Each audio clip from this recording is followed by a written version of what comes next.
izuba ryo gukiranuka rizaturasira, rifite gukiza mu mababa yaryo. Twebwe abubaha izina ryawe Mwami, tuzasohoka tunezerewe. The Son of Righteousness will rise upon us with healing in its wings. We'll reveal your name, O Lord. We'll go out rejoicing. Tuzacyinagira nazo mu kiraro, duhimbaze Uwiteka Nyiringabo. Izina ryawe niryo dukesha kiza, ni wowe Mwami uduha ubugingo. Tuzacyinagira nazo mu kiraro, duhimbaze Uwiteka Nyiringabo. Izina ryawe niryo dukesha kiza, ni wowe Mwami uduha ubugingo. Mu mwijima w'isi twarariraga, uburibwe n'ishavu biturenze, ariko isezerano ryawe rirahambaye, ubwiza bwawe buramuritse. Mu gicuku gikomeye wambaye icyubahiro, uduha ibyiringiro bihoraho.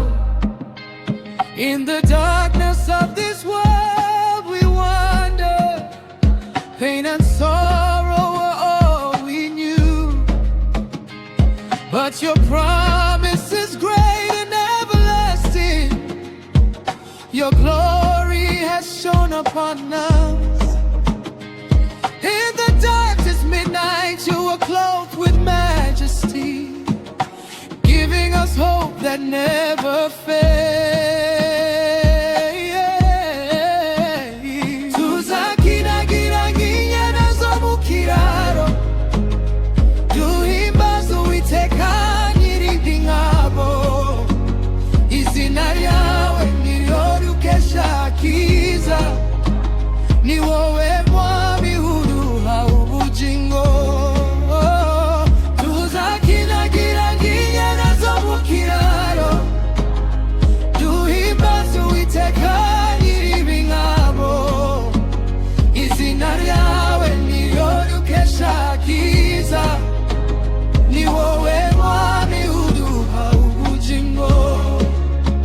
Intambara z'isi ntabwo zikidushegesha, kuko wo twizeye akomeye. Amayira yacu yahindura umucyo, gukiranuka kwawe kukaba ikinyugunyugu kigurutsa amashagaga.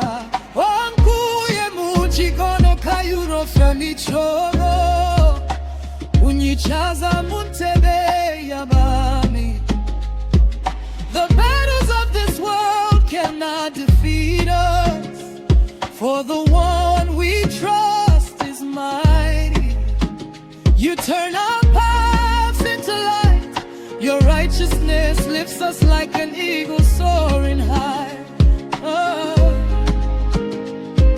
You rescued me from the valley of mire and disaster, and seated me among kings.